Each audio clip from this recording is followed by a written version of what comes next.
হুজুর বললেন, বাবা ভাইজি, তোমার সামনেই তো তোমার মা বলে গেল আলেম কমপ্লিট না হওয়া পর্যন্ত ছেলেটা যেন বাড়ি না যায়। তো বাবা ভাইজি বলো কি করবো, তোমার মায়ের তো নিষেধ, তো যাও মন খারাপ খারাপ পড়াশোনা বাড়ি পরে যাবে। হুজুর একটু বুঝিয়ে সুজিয়ে তাকে আবার পড়া দিয়ে ছেড়ে দিলে। আবার দিন যায়, রাত আসে, রাত যায়, দিন আসে, সপ্তাহ যায়, মাস আসে। একদিন যেতে না যেতে আবার একদিন মায়ের কথা মনে পড়ল। হুজুরির দেওয়া পড়াটা ঠোঁটস্থ করে হুজুরির কাছে গিয়ে পড়াটা শুনিয়ে আবার একদিন বেদনা দিয়ে মায়া দিয়ে হুজুরকে বললেন, হুজুর একটু ছুটি হবে না, বাড়ি যাব, মাকে দেখবো, হুজুর একটু ছুটি দেন না। আবার হুজুর একটু বাড়ি যাব, ছুটি দেন, বাড়ি যাব। হুজুর আবার দ্বিতীয় দিনে বলেন, বাবা তোর মায়ের নিষেধ আছে, আমরা তো বুঝি, মন তো চাইছে তোমাকে একটু ছুটি দিই, কিন্তু তোর মা তো নিষেধ, বাবা কি কি বলো বলো বলো। তো যাক, আবার বুঝ পাঠিয়ে তাকে আবার ফিরিয়ে দিয়ে আবার তৃতীয় দিন, আবার কয়েকদিন পরে একই কথা। ও তৃতীয় দিনে বাইজিদের হুজুর বাইজিদকে বললেন, বাবা বাইজি, বারে বারে বারে বারে বাড়ি যাওয়ার কথা বলো, মাকে দেখবো, মাকে দেখবো বলো, আমাদেরও মন চায় কিন্তু পারি না, আমরা একটা জায়গায় বাঁধনে পড়ে আছি, মা যে মানা করে গেল। ও বাবা বাইজি, তুমি বলো বাড়ি যাব, মাকে দেখবো, আমাদেরও মনে কষ্ট হয়, আমাদেরও মনে ব্যথা লাগে, কেন আমরাও তো সন্তানের বাপ, কিন্তু বাইজি তো পারি না। বাইজিদ এবারে কেঁদে ফেললেন, হুজুর আমি মাকে একটা বার কি দেখতে পাবো না। হুজুরের মনটা কেঁদে উঠল। হুজুর এবারে বললেন, বাবা বাইজিদ, তোমাকে ছুটি দিতে পারি বাবা, তবে আজকে দিনে তোমাকে একটু অতিরিক্ত পড়া দেব, ওই পড়াটা 3-এর 2 অংশ পড়া দেব, মানে 3-এর 3 অংশ পড়লে পরে ও আলেমে হাক্কানি কমপ্লিট হয়ে যাবে। এই 3-এর 2 অংশ পড়া দিনে, অতিরিক্ত পড়া দিনে বাইজিদের হুজুর বাইজিদকে এত বেশি পড়া দিলে, হুজুর ভাবলেন এত বেশি পড়া দিলে পরে এই ছেলেটা, এই বাইজিদটা পড়ার চাপে পড়ে যাবে, পড়া নিয়ে ব্যস্ততায় পড়ে যাবে, মায়ের কথা ভুলে যাবে, বাড়ির কথা ভুলে যাবে, ও পড়ার শোনার ব্যতিব্যস্ত হয়ে যাবে। হুজুররা অতিরিক্ত বেশি বেশি পড়া তার উপরে চাপিয়ে দিলে, যাও তুমি এই পড়াগুলো যদি কমপ্লিট করো তোমার ছুটির ব্যবস্থা করো। কতটা? 3-এর 2 অংশ, 3-এর 2 অংশ পড়া দিলেন, যাও এতটা কমপ্লিট করলে ছুটির ব্যবস্থা করো। হুজুররা জানে যা পড়া দিয়েছি এখন কয়েক বছর বড়া মুখস্থ করে ঠেলা বুঝা চলে যায়, পড়ায় আর প্রচন্ড মন মানসিকতা আরো নিয়ে যেতে করে দেয় পড়ার ভিতরে, যে আমাকে বাড়ি যেতে মাকে দেখতে হবে, শর্ত কি পড়াটা বেশি করতে হবে, একদম পড়াশোনায় মনোযোগ দিলে বেশি দিন সময় লাগবে, অল্প দিনের মধ্যে পড়া আয়ত্তে আনলে। হুজুরকে শুনিয়ে দিয়ে বলছে, হুজুর এবারে বাড়ি যাব। হুজুর তখন বলছে, হ্যাঁ তুমি, আমাদের তো কথা ছিল এইভাবে পড়াশোনা করলে বাড়ি যেতে দেব। ঠিক আছে বাবা বাইজি, তুমি দেখিয়ে দিলে বাবা পড়াশোনা করে, সত্যি ঠিক আছে, যাও বাড়ি যাও, ছুটি দিলাম। ছোট্ট বাচ্চা বাইজিদ বুস্তামি রহমাতুল্লাহ আলাইহি হুজুরদের দেওয়া ছুটি নিয়ে বাড়িতে চলে যাচ্ছে, মাকে দেখবে। দীর্ঘ রাস্তা হেঁটে চলতে চলতে বাড়ি পর্যন্ত পৌঁছাতে গিয়ে সন্ধ্যা হয়ে গেল। মা ঘুমিয়ে পড়লেন, দরজা বন্ধ হয়ে গেল, রাত নেমে এলো। মাদ্রাসা থেকে বাড়ি হেঁটে যেতে যেতে সন্ধ্যা নেমে এলো, রাত হয়ে গেল। বাইজিদ বুস্তামি বাড়িতে গিয়ে দেখতে পাচ্ছেন দরওয়াজাটা বন্ধ। দরওয়াজার কাছে গিয়ে আম্মা যান, দরওয়াজা দরজাটা খুলে দেন, আমি আপনাকে দেখবো মা, আমি বাইজিদ এসেছি মা, দরজাটা খুলুন মা। বারে বারে মা মা বলে ডাকে, দরজায় আঘাত করে, অমনি ভেতর থেকে আওয়াজ আসে। বাইজিদের মা বলে, তুমি আমার বাইজিদ? বাইরে থেকে বললেন, হ্যাঁ মা, আমি তো আপনার বাইজিদ। মা ভিতর থেকে আবার বললেন, না, তুমি আমার বাইজিদ নও। তুমি যদি আমার বাইজিদ হতে, আমার কথা রাখতে, আমি তোমাকে মানা করেছিলাম কমপ্লিট আলেম না হয়ে বাড়ি আসবে না, হুজুরকেও মানা করেছিলাম, তুমি আমার বাইজিদ। বাইজিদ বলছে, হ্যাঁ মা, আমি তো। দরজা খুলুন, বলছেন, তুমি আমার বাইজিদ হতে পারো, আমার বাইজিদ তুমি হতে, তুমি আমার কথা রাখতে। তুমি কি আলেম হাক্কানি হয়ে গেছো, পড়াশোনা কমপ্লিট? বললেন, না, এখন 100 বাকি। তাহলে তুমি কথা রাখো না আমার, তুমি আমার বাইজিদ। বাইজিদ বারে বারে ডাকে, মা একটা বার খুলুন দরজা, একটা বার খুলে আপনি আমাকে দেখুন, আমি আপনার সেই বাইজিদ কিনা, আমি বাপ হারা সন্তান কিনা, একটা বার দরজাটা খুলুন মা। মা বললেন, না, দরজা খুলবো না, তুমি আমার বাইজিদ নয়। ডাকতে ডাকতে ডাকতে ডাকতে রাত আরো গভীর হয়ে গেল। বাইজিদ চিন্তা করলো, আমার মা আমার উপরে বড় রাগান্বিত হয়ে আছে, মা দরজাটা খুলবে না, মা আমাকে দেখা দেবে না, কেননা আমি আমার মায়ের কথা রাখি নাই। সিদ্ধান্ত আবার এবারে পাল্টাচ্ছে, আর দাঁড়িয়ে থেকে কি করব, মা তো আমাকে দেখা দেবে না, কিভাবে দাঁড়িয়ে দাঁড়িয়ে আর কত সময় নষ্ট করব। ও এই সমস্ত যারা কষ্ট করে ইলম শিখেছিল, তারা ইলম কিন্তু সমাজে বিক্রি করে নাই। আপনি আমি মাদ্রাসায় এখন সব ছেলেরা পড়ছে, হুজুর পড়াচ্ছে ফ্রি, খাচ্ছি ফ্রি, থাকছি ফ্রি, সব ফ্রি আর ফ্রি। এই জন্য আর আলেমরা তাদের জায়গায় থাকতে পারে না। আর কি বলবো, বেশি বললে তো আমারই গায়ে বলবো। কি আলেমরা বলছিল, এখন করছে, কত ভালো ভালো হুজুর। আমাদের মতো এই 6 মাসে একদিন দাওয়াত পাওয়া হুজুর, ডেইলি 3-4টা করে দাওয়াত পাওয়া হুজুর। কি আরো কোরআনের বিপক্ষে যারা, তাদের সঙ্গেই তারা এখন ঘুরছে, আর ঘুরিয়ে ঘুরিয়ে খালি মশলা দিচ্ছে। আর মশলা খাটবে। আপনারা এবারে বলবেন, হুজুর অনেক শুনেছি, ঘুরুনি গলা চলবে। তো কষ্ট করে সেই জমানার যারা আলেম হয়েছিলেন, তারা এই ইলমের মর্যাদা দিয়েছিলেন। আর আপনি আমি আমরা যারা ঘুরিয়ে ঘুরিয়ে ফাও ফাও খেয়ে ঘুরিয়ে ইলম শিখেছি, কি মর্যাদা বুঝাবো। ও বাইজিদ বুস্তামি রহমাতুল্লাহ আলাইহি 10 থেকে 12 বছর বয়সে দেখে দেখে মার মুখ দেখতে পেল না, সিদ্ধান্ত উল্টে নিল, আমাকে দেখা দেবে না, তাহলে আমাকে ঘর পরিত্যাগ করতে হবে। ঘর এবারে ছেড়ে দিলে, মাও দরজা খুললেন না। চিন্তা করে বাইজিদ বুস্তামি রহমাতুল্লাহ আলাইহি বাড়ি থেকে এবারে আবার ওই মাদ্রাসা দিকে রওনা দিলে। হাঁটতে হাঁটতে হাঁটতে হাঁটতে হাঁটতে রাত পার করে দিলে। সকাল না হতে হতে এই বাইজিদ বুস্তামি মাদ্রাসায় পৌঁছে গেলেন। হুজুররা বাইজিদকে দেখতে পেয়ে বললেন, ও বাবা বাইজিদ, তুমি বাড়ি গেলে না বাবা? চলে এই তো বাড়ি গেলে।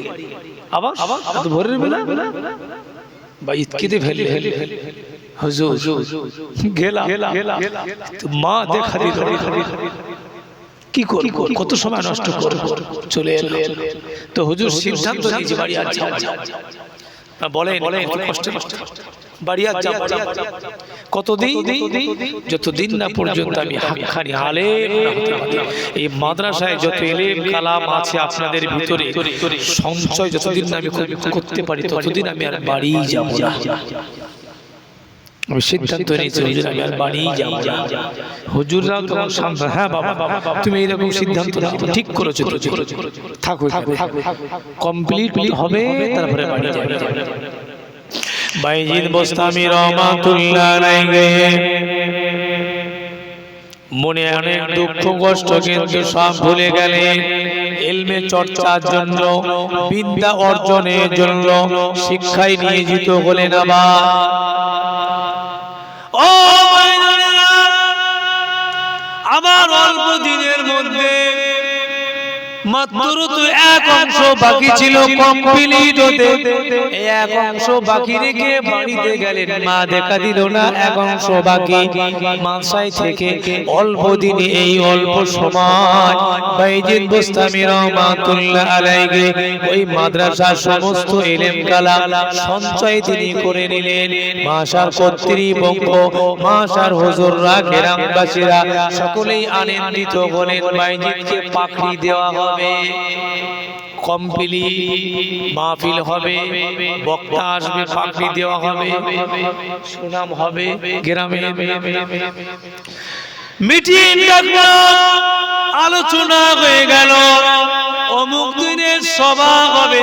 ওই মাজলিসে বাইজিদের মাথায় ইলমের পাখড়ি পরানো হবে, বাইজিদকে মাদ্রাসা থেকে বিদায় দেওয়া হবে। আলোচনা কমপ্লিট, সকলেই খুশি। মিলাদ মাহফিল হবে, দস্তারবন্দি জলসা হবে, আনন্দিত। জলসার আগের দিনে সব পরিস্থিতি কমপ্লিট।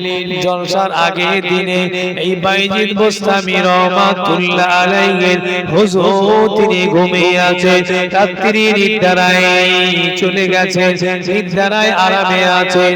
এমন সময় দিন দুনিয়ার বাদশাহ আপনার আমার নবী দয়া নবী হযরতে বাইজিদ বোস্তামি রহমাতুল্লাহ আলাইহি হুজুরের সঙ্গে দিদার হয়ে যায়। জোরে বলুন সুবহানাল্লাহ। ও নবী বাগের উম্মত মাদিনা, আল্লাহ নবীর সঙ্গে দিদার। আল্লাহ নবী বললেন, ও বাবা বাইজিদের হুজুর আগামীকাল জলসা। জি হ্যাঁ ইয়া রাসূলুল্লাহ হাবিবাল্লাহ, আগামীকাল জলসা। আল্লাহ নবী বললেন, জলসার সিদ্ধান্ত কি হলো? হুজুর তার এক উম্মাহ বাইজিদ ওই ইলমে হাক্কানি আলেম হয়েছে হুজুর, ওকে কালকে পাগড়ি দেওয়ার সিদ্ধান্ত হয়েছে। আল্লাহ নবী বললেন, বাবা বাইজিদের হুজুর বাইজিদকে কালকে পাগড়ি। জি হ্যাঁ। আল্লাহ নবী বললেন, ও বাবা বাইজিদের হুজুর তোমরা সিদ্ধান্ত নিয়ে নিয়েছো, তোমরা সিদ্ধান্ত নিয়ে নিয়েছো আগামী কালকে সভা হবে, জলসা হবে, মাহফিল হবে। ওই জলসায় আমার বাইজিদকে তোমরা ইলমের পাগড়ি পরিয়ে দেবে।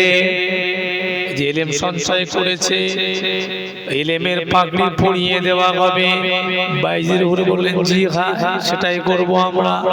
আল্লাহ নবী বললেন, না না বাইজিদের মাথায় তোমরা আগামী কাল খালি ইলমের পাগড়ি পরিয়ে দিও না, জ্ঞানের পাগড়ি পরিয়ে দিও না।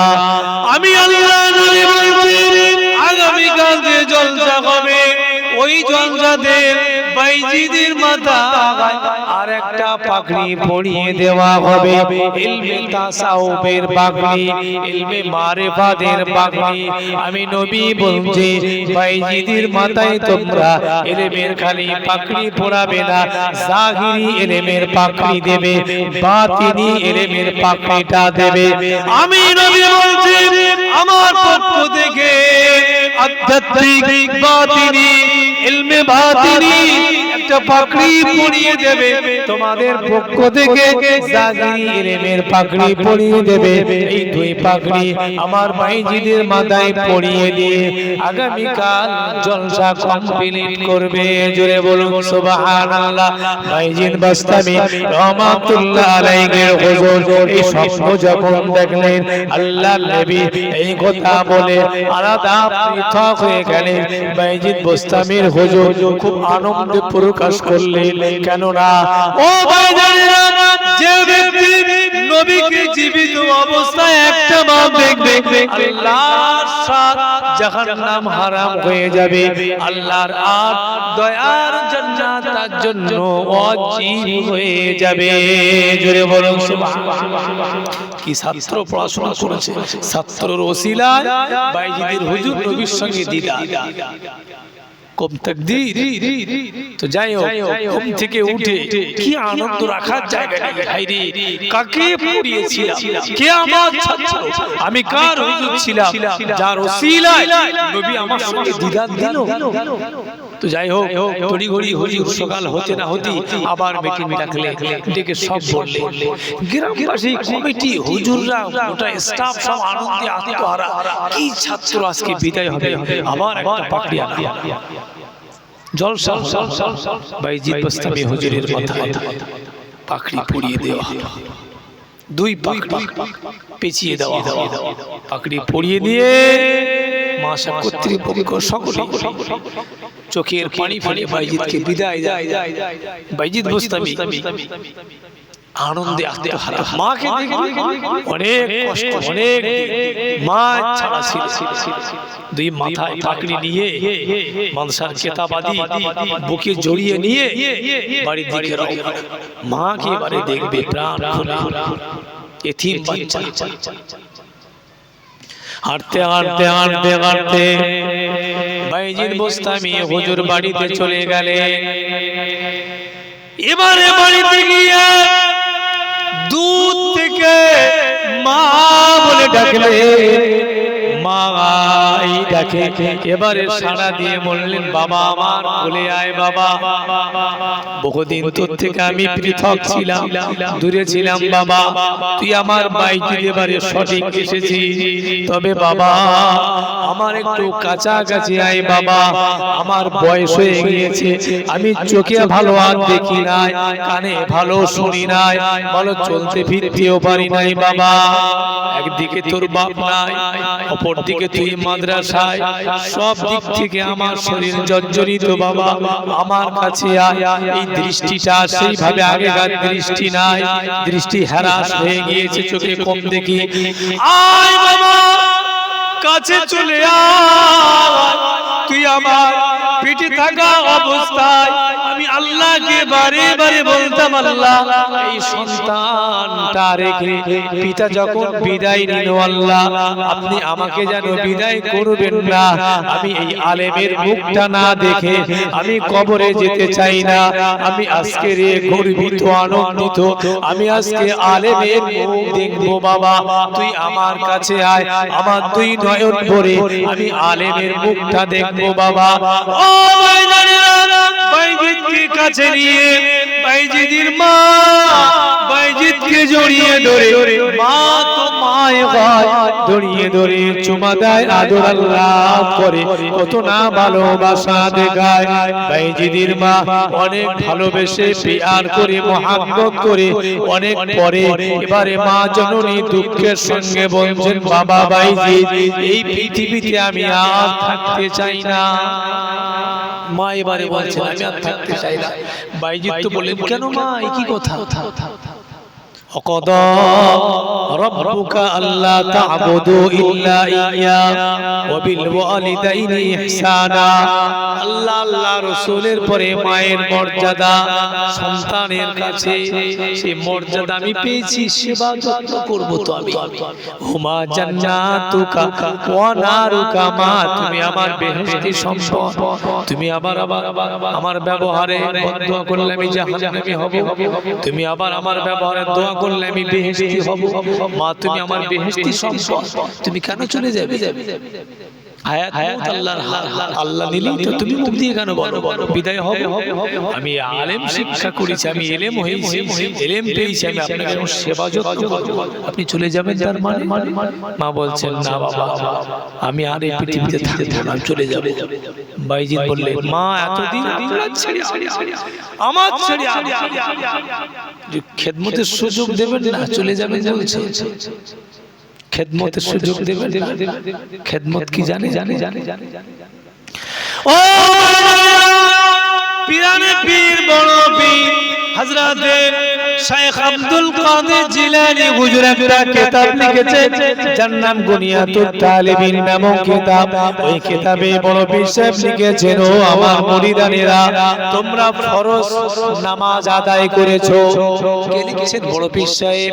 ফরজ নামাজ আদায় করেছো, তোমরা ওয়াজিব নামাজ আদায় করেছো, তোমরা সুন্নাত নামাজ আদায় করেছো, এবারে তোমরা নফল নামাজের নিয়ত করতে চলেছো, করো নাই?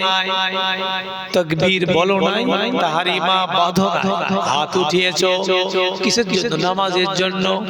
মসজিদে কিংবা বাড়ি হাত তুলেছো, নামাজের নিয়ত করবে। বড় পীর কিতাবে লিখছেন, এই এমন তো অবস্থায় যদি পিছন থেকে মা কিংবা বাপ তোমাকে কচি বলে ডাকে, ছেলে বলে ডাকে, বড় পীর বলছেন নামাজের নিয়ত করো না, নামাজের নিয়ত করো না, নিয়ত ছাড়ো, বাপ মার ডাকে সাড়া দাও, খেদমত করো। নফল নামাজ পড়লে যে সওয়াব, বাপ মার সেবা করলে ওই একই সওয়াব আল্লাহ তোমার নামায় আমলে লিখে দেবেন। বলুন সুবহানাল্লাহ। বউ ডাকলে সঙ্গে সঙ্গে বলো, কি বলছো? মা ডাকলে চুপ করছো, এই সব উল্টো। আপনার আমার একটা ভুল মারাত্মক হচ্ছে, এই যে আপনারা অশুনছেন, আপনাদের অশোনার দরকার আছে বলে আমি অনেক শুনে শুনে আপনারা এই পর্যন্ত এসেছেন, আর সেই ভালোবাসাটা আছে বলেই আবার আপনারা একটু চলে এসেছেন। কিন্তু আপনারা শুনে আর কি করবেন বলেন দেখি? এই ছেলেদের যদি একটু অস্ত্র শোনান না, তাহলে ওরাই তো এইগুলো শিখে অন্তত বাপমার সেবা যত্ন করবে। আপনার কি করবে? এই জন্য আগামীতে আপনারা বেশি ওয়াজ না শুনে আপনারা হবেন গাইডলাইন, হবেন গাইড। ছেলেদেরকে এখানে বেশি ঢুকাবেন, আপনারা রাস্তায় থাকবেন, এটা করেন সমাজ আরো বেশি উপকার হবে।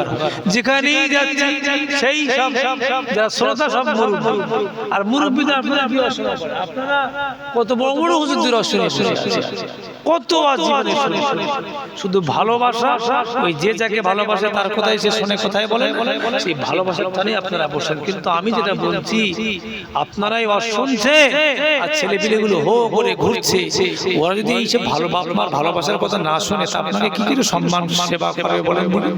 এই জন্য আপনাকে গাইড করতে হবে, গাইড করবেন, তারা অশুনবে, আপনারা আস্তে থাকা, এটা বেশি উপকার। ছেলেরা কিন্তু মাহফিলে আসছে, আগামীতে মসজিদে যেমন মুসল্লিও বাড়ে না, আগামী দিনেও জনসাই লোক হবে বলে আল্লাহ ভালোই জানে। মনে হচ্ছে ঠিক লাইন হবে, প্রায় জায়গায় জলসাই যাচ্ছি, লাইন খুব খারাপ। 15,000 20,000 টাকার হুজুর, মুফতি হুজুর, মুহাদ্দিস হুজুর সব 50 জন 100 জন ওয়াজ করতে, শুনলে অবাক হয়ে যাবে। আগে যারা মহল্লায় ঢুকলে 2-1000 লোক হতো, তারা এখন ওয়াজ করছে ওই 50 জন 100 জন 150 জন। হ্যাঁ, আশ্চর্য। এই জন্য আপনাদেরকে আমি রিকোয়েস্ট করছি, আপনারা ওয়াজ না শুনলে কোনো সমস্যা নেই, কিন্তু আপনারা একটু তাদেরকে ওয়াজ শোনাবার কথা বারবার বলেন, অশোনার কথা বলেন, আপনারা গাইড করে তাদেরকে একটু বসা, তাহলে সমাজ আরো বেশি উপকৃত হবে। ও তাহলে বড় পীর সাহেব পিতা মাতার সম্মানের কথা বলতে গিয়ে কি বললেন? বাপ মায়ের ডাক শোনো, কথা শোনো।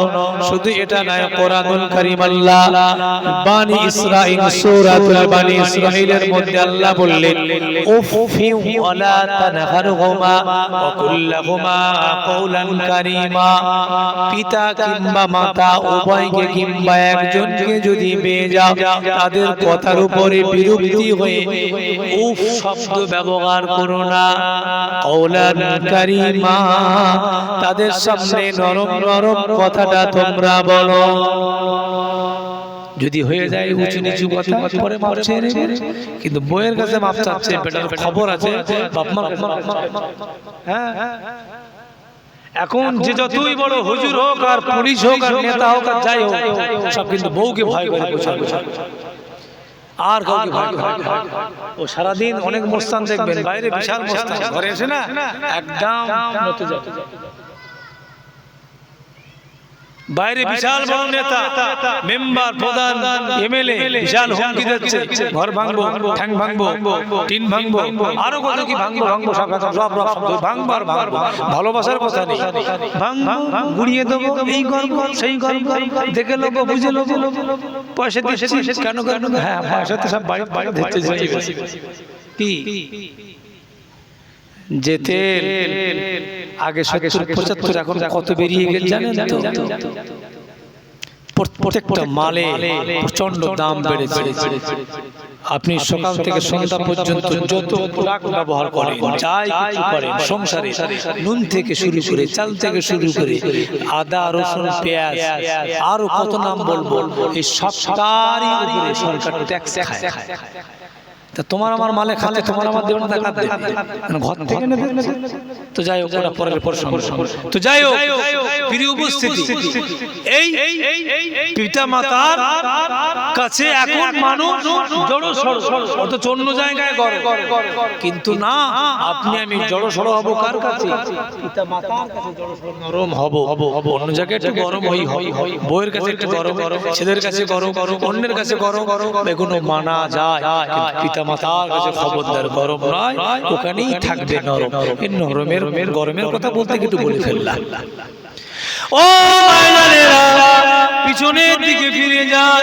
যে কথা বলছিলাম, হযরতে বাইজিদ বুস্তামি রাহমাতুল্লাহ আলাইহির মা বললেন, বাবা আমি আর থাকবো না, বিদায় হব। বাইজিদ বললেন, না আমি এই কথা বলতে পারেন না, আমি আপনাকে সেবা করব, আপনি আমার জন্য জান্নাতি সম্পদ। বাইজিদের মা এবারে কি বলছে? বাইজিদের মা বললেন, না বাবা, আমি চোখে কম দেখি, আমি কানে কম শুনি, আমি ভালো চলতে ফিরতে পারি না। আমি যদি জীবিত থাকি বাবা, তোমার ভিতরে যে ইলম আছে, যে বিদ্যা আছে, তোমার ভিতরে যে শিক্ষাটা আছে, ওই শিক্ষার প্রচার প্রসার তুমি ঘটাতে পারবে না। সেই যুগের মানুষ কি শিক্ষা প্রেমিক তারা ছিলেন। মা কি বলছে? ভাইজি, তোমার ভিতরে যে ইলম কালামটা আছে, ওই ইলম কালামটা তোমার কাছেই থাকবে। আমি মা যদি জীবিত থাকি, কেননা আমি নিজে ভালো চোখে দেখতে পাই না, আমি নিজে ভালো কানে শুনতে পাই না, নিজে ভালো চলতে পারি না। এখন আমার একজন প্রয়োজন, এখন তো সংসারে দ্বিতীয় কেউ নাই তুমি ছাড়া। আমি যদি জীবিত থাকি, তাহলে তোমাকেই তো আমার কাছেই থাকতে হবে। আমার খাওয়ানো তোমার প্রয়োজন, আমার গা ধোয়া তোমার প্রয়োজন, আমার খাই খেদমত তোমার প্রয়োজন। তুমি যদি আমার মতন দিকদার সারাদিন সেবা যত্ন করো, তোমার ভিতরে থাকা যে ইলম কালামটা আছে, ওটা তুমি জনসমক্ষে সাধারণের কাছে তুমি পৌঁছাতে পারবে না। তোমার ইলমটা তোমার কাছেই রয়ে যাবে। আমি মা চাই না তোমার ওই ইলমটাকে আবদ্ধ করে রাখতে, এক জায়গায় রাখতে। তাই আমি বলছি, আমি থাকতে চাই না, আমি সরে গেলি তোমার ইলমটা তুমি বিতরণ করতে সুবিধা পাবে। তাই আমি মা বলছি, আমি আর থাকতে চাই না। জোরে বলবেন না একবার সুবহানাল্লাহ। শিক্ষা প্রতিষ্ঠান, তাই আপনার শিক্ষাকে গুরুত্ব দেন। নিজেরা হয়তো অনেকে আলেম হাফেজ হতে পারেননি, কিন্তু আপনারা বানাচ্ছেন, তৈরি করছেন অনেক মর্যাদা। তাই মা সেই ফিরে কি বললেন? ভাইজি, তোমার যে ইলম আছে, আমি তো যদি জীবিত থাকি, আমার মা খাওয়াতে তোমার আমার কাছেই পড়ে থাকতে, আমার গা ধোয়া, আমার শোন, এই জন্যই তোমাকে পড়ে থাকতে। তোমার ইলমটা তুমি সমাজে পৌঁছাতে পারবে না। আমি মা তাই আর দুনিয়ায় থাকতে চাই না। ভাইজিদের মা বলতে বলতে বারে বললেন, বাবা ও ভাইজি, আল্লাহ আমার আশা ইচ্ছা পূরণ করেছে বাবা। তুমি আলেম হয়ে গিয়েছো বাবা, আমি আলেমের মুখ দেখেছি বাবা। একটু আমার জন্য পানি আনো বাবা, আমি একটু ওযু বানাবো। যাতে বাইজিদ বুস্তামি রাহমাতুল্লাহ আলাইহি পানি তিনি আনলেন। পানি আনার পরে হযরতে বাইজিদ বুস্তামি হুজুরের মা তিনি ওই বাইজিদের আনা পানি দিয়ে তিনি ওযু করলেন, ওযু বানালেন। ওযু বানিয়ে নামাজের মুসাল্লাটা বিছিয়ে দিয়ে বাইজিদের মা নামাজে দাঁড়িয়ে গেলেন, রুকু করলেন, সিজদায় গিয়ে সুবহান রাব্বিয়াল আলা, সুবহান রাব্বিয়াল আলা। একদিক থেকে আল্লাহর প্রশংসায় পঞ্চমুখ আল্লাহর স্মরণ করতে লেগেছে, অপর দিক থেকে হযরত আজরাইল আলাইহিস সালাম বাইজিদের মায়ের রূহটাকে কবজ করে নিলেন। ইন্না লিল্লাহি ওয়া ইন্না ইলাইহি রাজিউন।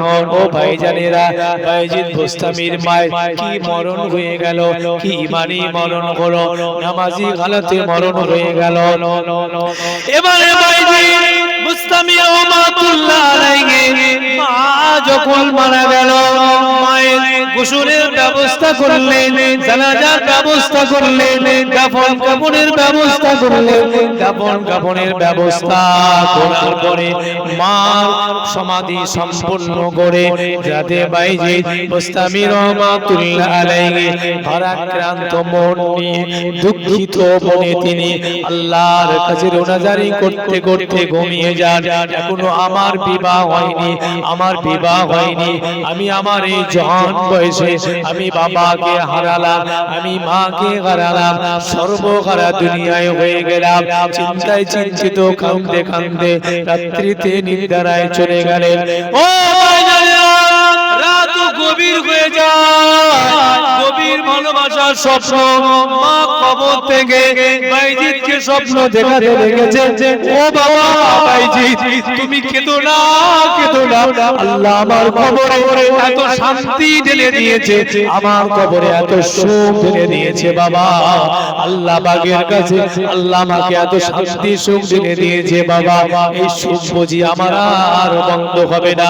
বাইজিদ তুমি কান্না করো না, কেন আমি মা তোমাকে যে কষ্ট করে এলেমটা শিক্ষা দিয়েছি, তোমাকে যে দীক্ষা দিয়েছি বাবা, যত তুমি বেশি এলেমের চর্চা করবে, এলেম যত বেশি প্রচার করবে, তোমার ওই প্রচারের একটা অংশ আমি মা কবরে শুয়ে শুয়ে পাবো, আমি আরো বেশি আনন্দিত হব, কবর থেকে আমি তোমার জন্য বেশি দোয়া দিতে দেখবো। ও ভাইজানেরা, এই যে আপনারা এই শিক্ষা প্রতিষ্ঠানে এই যে ব্যয় করছেন, খরচটা করছেন, ছেলেগুলো আলেম হচ্ছে, হাফেজি কোরআন হচ্ছে, এই ছেলেগুলো এরা জীবিত থাকবে, আপনি দান করে করে ফেরিন্দা হয়ে কবরে চলে যাবে। ওরা যতদিন পর্যন্ত কোরআন পড়বে, এই পড়ার একটা সওয়াব, ওরা আপনার রুহে সওয়াব দোয়া করে পৌঁছা খাই পৌঁছা, ওরা কোরআন পড়লেই আপনি কবর থেকে একটা হিস্সা পেয়ে যাবেন। বলুন সুবহানাল্লাহ। আপনার ওদের পিছনে ব্যয় হয়েছে, ওরা শিখেছে, ও আপনার নাম ধরে দোয়া ঢোকাতে হবে। ওরা কোরআন পড়লেই আপনি কবরে শুয়ে শুয়ে অটোমেটিক একটা সওয়াবের অংশ আল্লাহকে আপনাকে পাইয়ে দেবে, পাইয়ে দেবে। এই যে একটু ছেলে মিলে গেলে একটু ইলম শিক্ষা দেখা দেখা, এটা আপনার ভবিষ্যৎ। ওই 10,000 টাকা আর ছেলেকে 10 বিঘে জমি রেখে যাওয়াটা এটা বড় অ্যাসেট নয়, বড় সম্পদ। ছেলেকে ইলম শিক্ষা দিয়ে কবরে ঢোকে, এটা বড় সম্পদ। শুয়ে থাকবেন, ঢুকবে অ্যাকাউন্টে, রুহেতে সব। আর অন্য কিছু করলে বলা যায় না। 5 বিঘে জমি রেখে যাচ্ছেন কষ্ট করে, ছেলে ভালো হলে রাখবেন, উড়িয়ে দেবে, তছনছ করবে, আপনার রেখে যাওয়া সম্পত্তি উপভোগ করবে, কবরের ধারে একদিন যাবে না।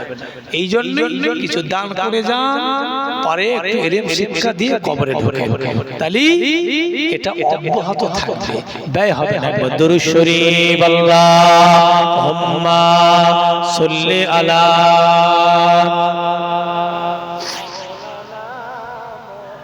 ওয়া আলা আলি সাইয়্যিদিনা।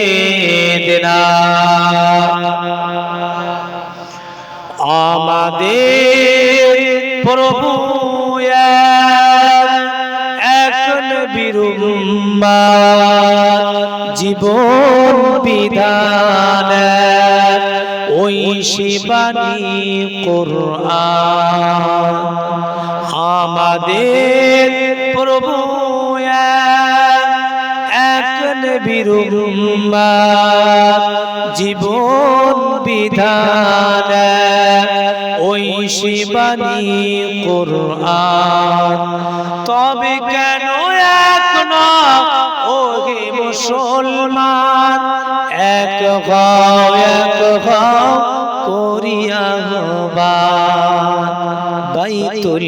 শরীফ মদিনা শরীফ ওহদের মাঠ বদরের প্রান্ত একটাই তো জীবন একটাই তো মরণ একটাই তো জীবন একটাই তো মরণ মিলে মিশে থাকি মোরা সারাটি জীবন তবে কেন এক না ও গে মুসলমান এক করিয়া কোরআনুল কারীম আল্লাহ বললেন ওয়া'তাসিমু বিহাবলিল্লাহি জামিআন ওয়া লা তাফাররাকু আল্লাহ বললেন তোমরা ঐক্যের রশিটাকে মজবুত করে ধরো মরহুম ছোট হুজুর রহমাতুল্লাহ আলাইহি মানুষকে বুঝিয়েছিলেন কি একটা সুতো দিলেন বাবা টানো টানো টানলেন ছিড়িয়ে ছিড়িয়ে আবার একটা দিলেন বাবা টানো টানলেন ছিড়িয়ে ছিড়িয়ে আবার একটা দিলেন বাবা টানো টানলেন ছিড়িয়ে ছিড়িয়ে হুজুর কেবলাবারে বলছেন যে তিন চারটে সুতো একসাথে করে বললেন বাবা টানো দেখি এবার টানছে আজ ছেড়ে তাই হুজুর তাই বুঝিয়ে বললেন বাবা এক থেকে দলে দলে সামান্য 19-20 রাগারাগি করে বিচ্ছিন্ন হয়েও না এক থাকো তোমাদেরকে কেউ হেলাতে পারবে না মুসলমান আমি ওই দলে খালে এই দলে আমি খালে আব্দুল খালে মালিক ছাত্র আরেক দলে জব্ব দলে তো কেন গুতো মারবে ফাটিয়ে দিবে আগামী দিনে কেউ উঠতে পারবে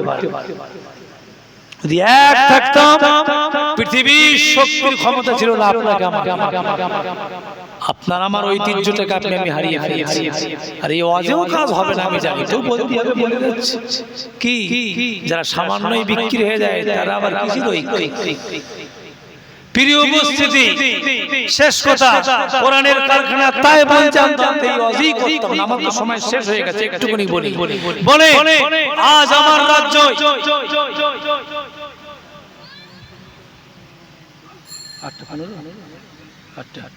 আমার এই রাজ্যে এত বলতেই হবে আর এই যদি আপনি রাগ করেন তাহলে নিশ্চিত আমি 100% ইমানই থাকবে যদি আমার কথা রাগ করে আজ এই রাজ্যে অসীম সরকার বলে একজন ব্যক্তি কি উনি বলেছে তোমরা কোরআনে ভালোবাসো না মাথার ঘাম পায়ে ফেলা মাঠের পরিশ্রমের পয়সা কেন দিচ্ছ তো বলতেই তো আমার একটু হবে কিসের ভালোবাসো তাহলে একটু শোনো উনি বলেছেন এই কোরআন যে কোরআন আছে না এই কোরআন সেই কোরআনটা শয়তানি বলে লিখেছে তুমি যে কোরআনের পিছনে এত পরিশ্রম করছো বলতে এটা শয়তানি বলে লিখেছে ঘুরে ঘুরে বেড়াচ্ছে ভিআইপি গাড়িতে পুলিশ আবার পাহারা দিচ্ছে কি হুজুররা কিছু বললেই হুজুররা আবার এইসব কথা বলে কেন সাপোর্ট করছো তো এই রাজ্যে পুলিশ তাকে পাহারা দিয়ে ঘুরছে আর ওই বলছে এই কোরআন শয়তান লিখেছে আর মুফাক্কিরুল হাইকোর্টের আইনজীবী ও তোমার রাস্তা একটু দাঁড়িয়ে কিছু ভাষণ দিয়েছি যে মুসলমান কিভাবে কেন হ্যারেস করা হচ্ছে আমরাই এই দেশের আমরাই লিগ্যাল এই দেশের আমি লিগ্যাল আর ওই দেশ থেকে আসা ওরা আনলিগ্যাল ওরা লিগ্যাল নয় কিন্তু লিগ্যালদের হ্যারেস করা হচ্ছে উনি এইসব গুলো বলতে চেয়েছিলেন তাকে কারাবন্দী কোথায় বাস করছে দেখতে পাচ্ছেন অনেক বলার আছে বললে তিন চারটে বক্তা আমার পরে আছে তো তিন চারটে বক্তা না আমারই রাত পার হয়ে যাবে কিন্তু কোথায় বলবো আজ বলবো কাল সকালে বলবে বেশি পাকামো করো না মসজিদে রাত্রি যাও তো মরাঘাট দিয়ে ওখানে দেবো ছুটিয়ে এই আপনার আমার জাতির লোক খবরদার এতটুকু একটু বুঝে চলবেন যারা আপনার কোরআনের বিপক্ষে আপনি তাদের পক্ষে থাকতে পারেন না ওই যতই ঘুরিয়ে মশলা দাও কোনো হুজুর দিলেও ওকে পরিত্যাগ করবেন ইসলাম জানেন তো ইসলামের স্বার্থ রক্ষার্থে বাপ আবু জেহেলের দিকে আর সন্তান মুহাম্মদ সাল্লাল্লাহু আলাইহি ওয়াসাল্লামের দিকে যুদ্ধে মুখোমুখি কোনো কম্প্রোমাইজ নাই এটা ইসলাম এটা সত্য এটা ন্যায় এখানে কোনো কম্প্রোমাইজ নাই এখানে যদি এই হয় তুমি কম্প্রোমাইজ করছো কিসের জন্য প্রিয় উপস্থিতি, কোরআনের কারখানা তাই বলছি, ভালো যখন বেশে আরো ভাসবে, শত্রু চিনুন, তাদের থেকে বিরত থাকুন, না হয় প্রচন্ড আগামীতে আপনার আমার জন্য মুসিবত রয়েছে। আপনি আমি সঠিক বিধান না মেনে মাহফিল ভক্ত, হুজুর ভক্ত, ওই ভক্ত হয়ে পরিত্রাণ পাওয়া যাবে না। কোরআনের জন্য আপনার জীবনটাকে আপনি বিলিয়ে দেন, কোরআনই তো পরকালে আপনার জন্য যথেষ্ট হয়ে যাবে সুপারিশ হিসাবে। ও ভাইজানেরা, তাই আপনাকে আমাকে একটু বুঝে শুনে চলতে হবে। কিতাবটা যদি আপনি পড়েন, সাহাবা হুজুরদের এত অত্যাচার তাদের উপরে নেমে এসেছিল নবীকে মানার জন্য, ধর্মকে মানার জন্য, কি অত্যাচার শুনলে অবাক হয়ে যাবে। এক একটা সাহাবা দুটো করে পা, প্রত্যেক মানুষের দুটো করে পা। সাহাবা হুজুররা নবীকে খালি মানতেন বলে একটা পায়ে দড়ি বাঁধতেন। আবু জাহেলের লোকেরা সাহাবা হুজুরদের একটা পায়ে, আর এই একটা পায়ে দড়ি বেঁধে, এই দড়িটা একটা গাধার পায়ে বাঁধতেন, ঘোড়ার পায়ে, আবার একটা পায়ে দড়ি বাঁধতেন, আবার এই দড়িটা আর একটা ঘোড়ার পায়ে, দুই পায়ে দুটো দড়ি, দুই গাধার পায়ে বাঁধা। গাধার উপরে চালক উঠিয়ে দিত, চালক উঠিয়ে দিয়ে চাবুক ঘোড়া দৌড়াচ্ছে, সাহাবা হুজুরের দেহ পিছনে ব্যাস যাচ্ছে, আর ঘোড়া কি আস্তে ছোট নাকি? কত গতি বলেন, 60-70-এর উপরে গতি আছে। 60 মোটরসাইকেল চালালি, সামনে মানুষ পড়লি, ব্রেক রোকে না, কি ডিশ মারো আর যায় মারো, টেনে বেরিয়ে বল। তাহলে কত স্পিডে, এত স্পিড গাড়ি চললে গাড়ি রাখা যায় না। গাধার উপরে চাবুক চালাচ্ছে, গাধা সাহাবা হুজুরের লাশ ছুটতে ছুটতে ছুটতে দুইজন চালো গাধা, দুই গাধাটাকে দুই দিকে করে দিলে। সাহাবা হুজুরের লাশ এখান থেকে ফিরে দুভাগ হয়ে গেল। ইন্না লিল্লাহি ওয়া ইন্না ইলাইহি রাজিউন, মারা গেল। এই পরিস্থিতি যদি একটাবার বলতেন যে আবু জেহেলই সঠিক আর হযরত মুহাম্মদ সাল্লাল্লাহু আলাইহি ওয়াসাল্লাম বেঠিক, প্রাণটা যেত না। বলে আমি বলছি, বলাটাও সহজ, আপনিও শুনছেন, শোনাটাও সহজ।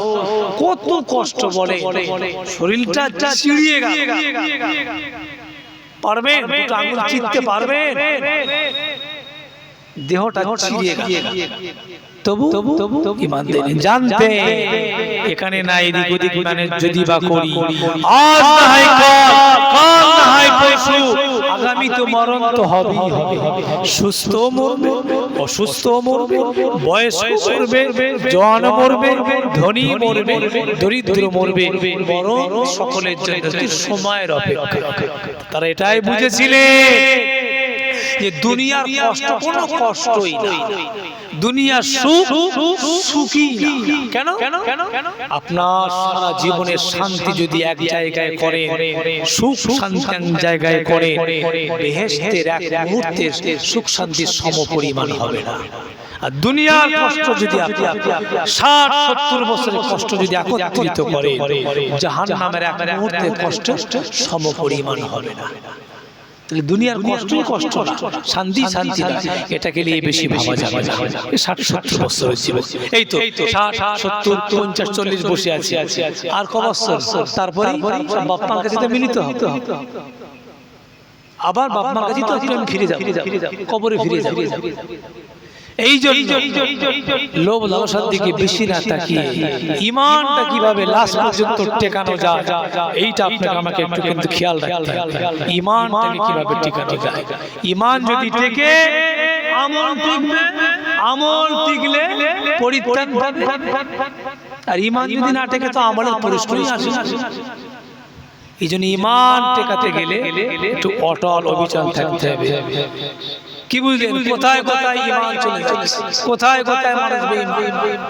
কোথায় কোথায় এই যে আপনাকে আমরা ঠিক থাকতে হবে। এখন মানুষ ভালো কথা বললে থামো থামো চুপ করে দিন, অত মানা যাবে। বসের উজুরি খেতে একটা মাসলা লেখা আছে, বসের উজুরি খেতে।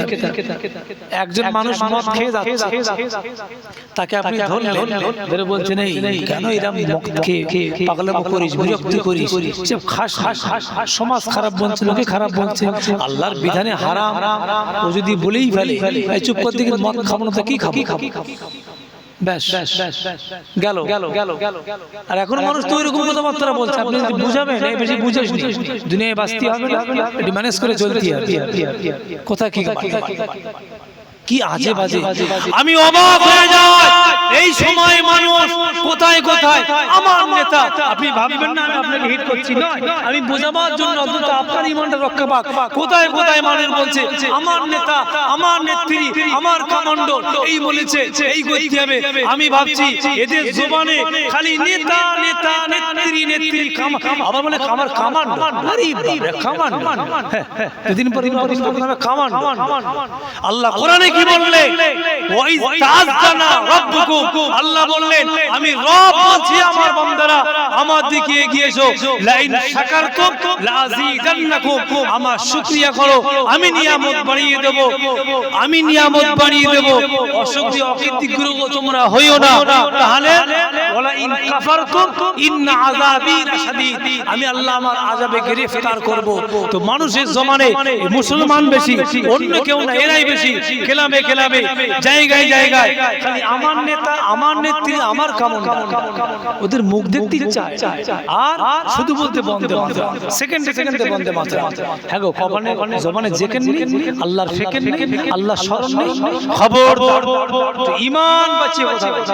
এই জবানে যদি এত বন্ধে মাতরাম বলে, শেষ সময় আপনি ভাবেন কি হবে? কলমা নসিব হবে? এটা কি জাতা পেয়েছেন নাকি দুই ঠোঁট? নবী বলেছে দুই ঠোঁট হেফাজত করলো, দুই রানের লজ্জাস্থান হেফাজত করলো। আমার উম্মতরা যদি আমাকে ওয়াদা করে, দুই জিনিসের ওয়াদা করে, হেফাজত করে, আমিও কথা দিলাম আল্লাহ তাদেরকে হেফাজত করে দয়ার জান্নাত দেবে। জোরে বলুন সুবহানাল্লাহ।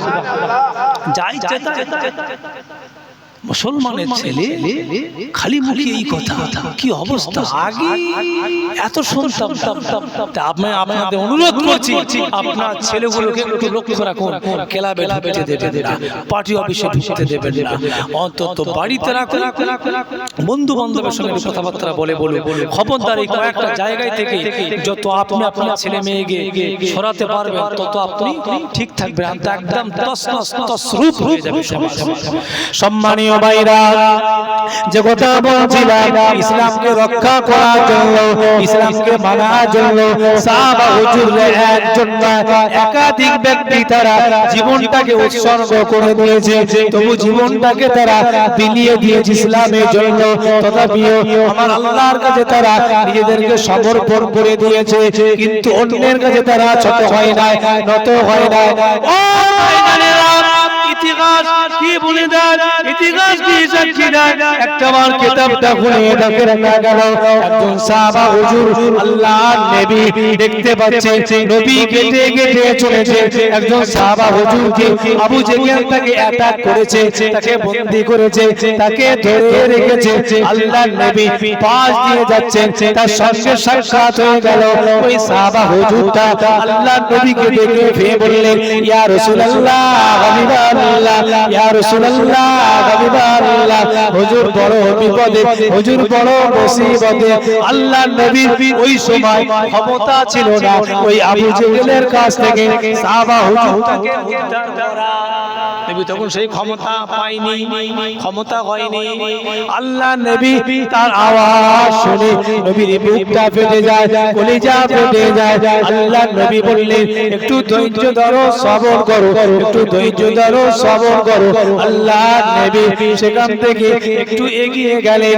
আল্লাহর নবী এগিয়ে গিয়ে আল্লাহর নবী সোজা নবীর গন্তব্যস্থল যেটা ছিল সেখানে নবী না গিয়ে আল্লাহর নবী হযরত উসমানের কাছে গিয়ে বললেন, হযরত উসমান রাদিয়াল্লাহু তাআলা তিনি ধনী ব্যক্তিত্ব ছিলেন। আল্লাহর নবী উসমানের কাছে গিয়ে বললেন, ও আমার সাহাবা উসমান, একটু সাহায্য করবে, সহযোগিতা সহযোগিতা করবে। তোমার সাথী ভাইকে আবু জেহেল অ্যাটাক করেছে, তাকে ধরে রেখেছে, তুমি কিছু যদি অর্থ দাও এই অর্থের বিনিময়ে তাহলে অর্থের বিনিময়ে ওকে উদ্ধার করা যাবে। আমি নবী তো ওকে জানাতে পারছি না। ও ভাইজানেরা, আল্লাহ নবী কথা শুনে হযরত উসমান রাদিয়াল্লাহু তাআলা সঙ্গে সঙ্গে বললেন, ইয়া রাসূলুল্লাহ, হাবিবাল্লাহ, আপনার জন্য এতটুকু কি আমি করতে পারবো না? তাহলে কিসের আমার ঈমান, কিসের আপনার প্রতি আমার ভালোবাসা? ইয়া রাসূলুল্লাহ, হাবিবাল্লাহ, আমি অবশ্যই ব্যবস্থা করি। হযরত উসমান গনি রাদিয়াল্লাহু তাআলা একটা নয় দুইটা উঠে নিলেন। তখন সবচাইতে বেশি বড় সম্পদ সেই সময় মানুষ এক জায়গা থেকে আরেক জায়গায় যাবে, যানবাহন এসব বাস লরি মারুতি হ্যান ছিল না, সব গাদার উপরে এক জায়গা থেকে আরেক জায়গায় যেতে সবচেয়ে মূল্যবান সম্পদ হযরত উসমান গনি রাদিয়াল্লাহু তাআলা দুইটি উট নিলেন, একটা নয় দুইটি উট সঙ্গে নিয়ে ওই আবু জেহেল তার কাছে গেলেন। সেখানে গিয়ে বললেন, আমার সাথী ভাইকে ছাড়বে, সাথী ভাইকে ছাড়বে, বিনিময় কি পেতে চাও? সঙ্গে কিন্তু দুইটি উট নিয়ে গেলেন। ওদের ইচ্ছা কিছু অর্থ সম্পদ দিলেই হয়ে যাবে, কিন্তু হযরত উসমান দুইটি উট নিয়ে গেলেন ছাড় করাবার জন্য। উসমান গিয়ে বললেন, একে ছেড়ে দাও। বলে বিনিময় কি দেবে তুমি? উসমান বলে তুমি কি নেবে বলো? দুইটি উট দেবে? দেবো না মানে? আরে নবী কাঁদছেন, নবী কাঁদছেন, তুমি ছাড়ো, দুইটি উট দিয়ে না। ওই আবু জেহেলের সঙ্গভঙ্গ তারা অবাক হয়ে গেলেন, হায়রে উসমান এতটাই নবীকে ভালোবাসে, নবীর ভালোবাসা রক্ষার্থে একটা মুক্তিপণ হিসেবে দুইটি উট দিলে। পিরিয়ড ছিল সেই সময়। নবী সাল্লাল্লাহু এইভাবেই তাদেরকে রক্ষা করে দ্বীন ইসলামের প্রচার প্রসারটা চালিয়ে আল্লাহর নবী পৃথিবী থেকে তিনি ত্যাগ করলেন। এই রেখে যাওয়া ইসলামটা আপনি আমি তো কষ্ট করে পাইনি। সাহাবা হুজুরদের মতো যদি এত কষ্ট করে পেতাম তাহলে এর মর্যাদা আপনার আমার কাছে অনেকটাই থাকতো, সহজে পেয়ে গেলাম। এই জন্যই সেই মর্যাদা। তো প্রিয় বাপ ভাইরা, খবরদার, এটা পরকাল না, এটা ইহকাল। আর ইহকালে অস্তিত্ব নাই, পরকালে অস্তিত্ব আছে, এর অস্তিত্ব নাই, পরকালের অস্তিত্ব আছে। তাই যাররা পরিমাণ আল্লাহ বিচার করবেন। ফামাই ইয়ামাল মিসকালা যাররাতিন খায়রান ইয়ারা ওয়া মান ইয়ামাল মিসকালা যাররাতিন শাররান ইয়ারা। চুল পরিমাণ আল্লাহ আপনাকে প্রতিদান, উপঢৌকন আল্লাহ আপনাকে দিয়ে শেষ চূড়ান্ত ফয়সালা আল্লাহ করবেন। প্রিয় উপস্থিতি, আল্লাহ রাব্বুল আলামিন জাহান্নামীকে জাহান্নামে দিবেন, জান্নাতীকে জান্নাতে দিবেন। দিয়ে দুই জায়গার মাঝখানে বর্ডারে আল্লাহ পাক দাঁড়িয়ে বলবেন, এই বেহেশতীরা আমার দিকে তাকাও। বেহেশতীরা আল্লাহর দিকে তাকিয়ে থাকে। আল্লাহ বলেন, এই জাহান্নাম আমার দিকে তাকাও। উভয় আল্লাহর দিকে তাকাবে। আল্লাহ মাঝখানে দাঁড়িয়ে বলবেন, তোমরা যে এতদিন শুনতে মরণ মরণ মরণ, ইন্তেকাল ইন্তেকাল, এই মরণ আর থাকবে না। এই মরণটাকে আমি আল্লাহ আজকে জবাই করে দেব, মেরে দেব। একটা মরণ একটা গাধার ন্যায় দেখতে, তাকে আল্লাহ সংগ্রহ করে জাহান্নাম জান্নাতের মাঝখানে রাখবেন। আল্লাহ রেখে মরণটাকে জবহ করে দেবে। এই গাধার ন্যায় দেখতে প্রাণীটাকে জবহ করে দিয়ে আল্লাহ বলবেন, এই জান্নাতীরা তোমাদের আর মরণ নাই। আনন্দে উল্লাসেই তারা ফেটে পড়বে। আল্লাহ তাআলা মরণ নয়, সারা জীবনে উপভোগ করব আমরা, খুশিতে বাগেবা। তখন জাহান্নামীরা ক্রোধে রাগে গুসায় নিজের চেহারাকে কামড়াতে থাকে, ফেটে ফেটে ফেটে ফেটে। কিন্তু মরণ তো আর নেই, মরণের মরণই হয়ে গেল। এবারে আযাবীরা আযাব থাকবে, শান্তিরা শান্তি ভোগ করবে। তাই আমি আপনাকে আমার শেষ সময় আগামী দিনের শান্তি, স্থায়ী শান্তি, এই শান্তি স্থায়ী নয়, এটা অস্থায়ী। সেই শান্তির কথা মাথায় রেখে একটু বুঝে সুঝে চলবেন। তাতে যদি একটু ক্ষয় ক্ষতি লস হয়, সেটাকে আপনারা আল্লাহর দিকে তাকিয়ে মেনে নিয়ে ধৈর্য সবর করে থাকবেন। নবী সাল্লাল্লাহু আলাইহি ওয়াসাল্লাম বলেছেন সবরু নিসফুল ঈমান, ধৈর্য যত বেশি তার ঈমান তত বেশি। আবার নবী সাল্লাল্লাহু আলাইহি ওয়াসাল্লাম আস-সাওম নিসফুত তরিকা, ধৈর্য সবরটা হলো ঈমানের অর্ধেক অংশ। ঈমান ধরো এইটা, এর অর্ধেক ধৈর্য। ধৈর্য নেই তার ঈমান কিসের? ধৈর্য আপনাকে মজবুত হতে হবে, ধৈর্য রাখবে, ধৈর্যই আপনাকে সফলতা এনে দেবে। প্রিয় উপস্থিতি, এই দেখে যেমন ভেবে আপনার আমার পূর্বপুরুষগুলো কঠোর ছিলেন ইসলামের ব্যাপারে, তারা প্রচন্ড কঠোর ছিলেন তারা। আগেকার মানুষ কি এখন দলিল লিখে লেখাপড়া হয়ে না করে দিচ্ছেন। আগেকার লোক জবানে বলতে হ্যাঁ করবো তো করবোই, আর এখন লেখার পরেও ভুলে লিখে ফেলেছে। তখন ঠিক ছিল না, মেজাজ খারাপ ছিল বা আমাকে মেন্টাল সমস্যা ছিল, আমাকে কিছু একটা খাইয়ে লিখে নিয়েছি, কত মিথ্যা বলছি। আর আগেকার লোক জবান দিলে এটাই লেখার থেকেও বড় দলিল জবান। তাদের সন্তান আওলাদ আপনি আমি আমরা তাদের রীতিনীতিটা বোঝায় রেখে যেটা বলবো সেটা করব। 19 বিষয় আল্লাহর কাছে মাপ চেয়ে নেব। হুকুকুল্লাহ, হুকুকুল ইবাদ, হুকুকুন নাস, এই হকের দিকে খেয়াল করে জীবনটাকে বাকিটা চালিয়ে দেন, কারণ খেয়াল করেন পরবর্তীটা। আখিরাতটা দুনিয়া নয়, তার মানে দুনিয়ায় আজ আপনি ব্যবসা করছেন, আজকে লস, আপনি চেষ্টা করলে আগামীতে লাভ। আজকে আপনি দুনিয়ায় পড়াশোনা করছেন, ফেল, ভালো করলে আবার পাস করবে। আজ অসম্মানিত, কাল আপনি সম্মানিত। এটা দুনিয়া, উত্থান পতন। কিন্তু আখিরাতে যদি একবার ঠকে বসে জিততে পারবেন না। দুনিয়া নাই যাবে ম্যানেজ করে নেবেন, কি ওটা আখিরাত ঠকে যেন কবরে না ঢোকে, এটা মাথায় রাখবেন। দুনিয়ায় আজকে লস, কালকে লাভ। আজ অসম্মান, কাল সম্মানিত। আজ একটু ক্ষতি হয়ে গেল, কাল আবার লাভ হয়ে গেল। দুনিয়ায় এটা, কিন্তু আখিরাতে যদি ক্ষতি করে ঢোকেন লাভ করতে পারবেন না, সুযোগ নেই। আর দুনিয়া মাজরাতুল আখিরাহ, এখানে একটু ভালো কিছু করে যেটা করছেন তো মারাত্মক কিছুই করছেন, আলহামদুলিল্লাহ, এটা বজায় রেখে আপনারা বেশ চলবে। আল্লাহ আপনাদের পরবর্তী জীবনটা সুখময় করে দেবেন। দুরূদ শরীফ আল্লাহুম্মা সাল্লি আলা।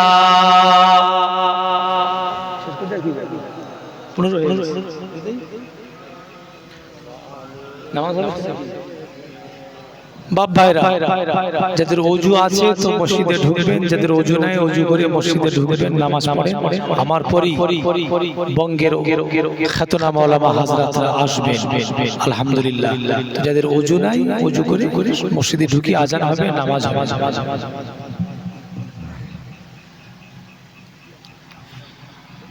এক্ষুনি আজান হবে, আজানের 5 মিনিট পরে জামাত হবে।